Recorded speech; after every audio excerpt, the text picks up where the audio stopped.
Pembelajaran berdiferensiasi.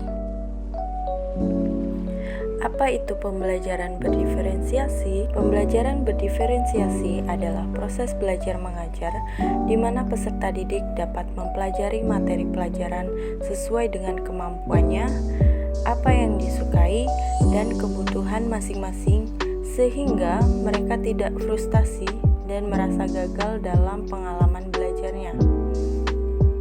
Pembelajaran berdiferensiasi adalah pendekatan pembelajaran yang dirancang untuk memenuhi kebutuhan belajar yang beragam dari setiap siswa dalam kelas. Pendekatan ini mengakui bahwa setiap siswa memiliki gaya belajar, minat, kecepatan belajar, dan tingkat pemahaman yang berbeda. Oleh karena itu, guru menggunakan berbagai strategi pembelajaran, bahan pembelajaran, dan penilaian yang disesuaikan untuk memastikan bahwa setiap siswa dapat mencapai keberhasilan akademik mereka. Pembelajaran berdiferensiasi bertujuan untuk memberikan pengalaman pembelajaran yang sesuai dengan kebutuhan individual setiap siswa, sehingga memungkinkan mereka untuk mencapai potensi maksimal mereka. Pendekatan ini melibatkan pengenalan materi dengan cara yang berbeda, memberikan beragam pilihan tugas dan aktivitas, serta memberikan dukungan tambahan atau tantangan sesuai dengan kebutuhan individu. Ciri-ciri pembelajaran berdiferensiasi. Yang pertama, pengakuan terhadap perbedaan siswa. Memahami bahwa setiap siswa memiliki gaya belajar, minat, dan kemampuan yang berbeda. Yang kedua, konten yang beragam. Menyediakan berbagai sumber dan materi pembelajaran yang sesuai dengan kebutuhan dan tingkat kemampuan siswa. Yang ketiga, metode pengajaran yang bervariasi. Menggunakan berbagai strategi dan teknik pengajaran seperti diskusi, proyek, dan pembelajaran berbasis masalah. Yang keempat, penilaian yang fleksibel. Menggunakan berbagai cara untuk menilai pemahaman siswa, bukan hanya melalui ujian tertulis.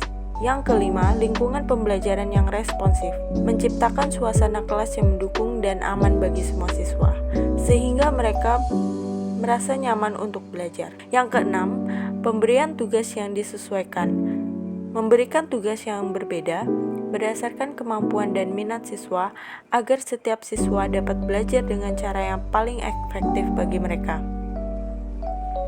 Yang ketujuh, dukungan individu, memberikan bimbingan dan dukungan khusus kepada siswa yang membutuhkan untuk memastikan mereka tetap terlibat dan berkembang.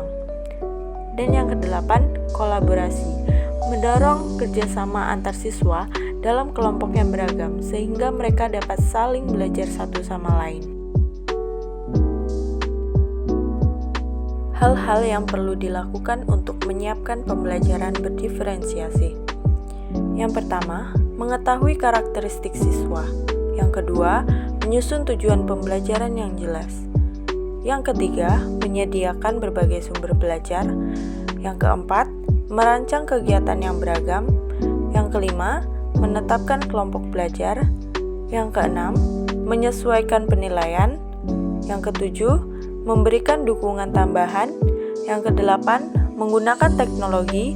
Dan yang kesembilan, merefleksikan dan menyesuaikan. Contoh keragaman peserta didik di kelas. Yang pertama, kebutuhan belajar. Beberapa anak mungkin memiliki kebutuhan belajar yang berbeda, seperti siswa yang memerlukan bantuan tambahan untuk mengatasi kesulitan dalam membaca, siswa yang memiliki kemampuan matematika yang tinggi dan membutuhkan tantangan tambahan, atau siswa dengan kebutuhan khusus yang memerlukan dukungan khusus. Yang kedua, gaya belajar. Anak-anak memiliki gaya belajar yang berbeda-beda.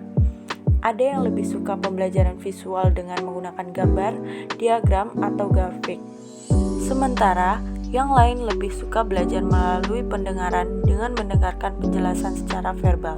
Ada juga yang lebih suka pembelajaran kinestetik dengan melibatkan gerakan dan tindakan fisik. Yang ketiga, minat. Anak-anak memiliki minat yang beragam, mulai dari olahraga, seni, musik, sains, hingga sastra. Minat yang berbeda dapat mempengaruhi motivasi belajar dan keterlibatan siswa dalam pembelajaran. Yang keempat, latar belakang budaya. Siswa-siswa di kelas mungkin berasal dari latar belakang budaya yang berbeda-beda.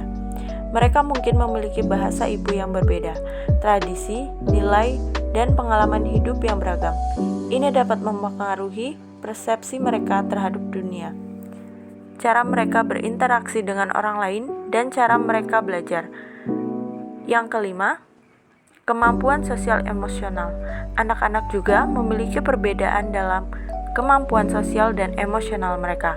Beberapa mungkin memiliki kemampuan untuk berinteraksi dengan orang lain dengan baik, sementara yang lain mungkin mengalami kesulitan dalam mengontrol emosi mereka atau berkomunikasi secara efektif.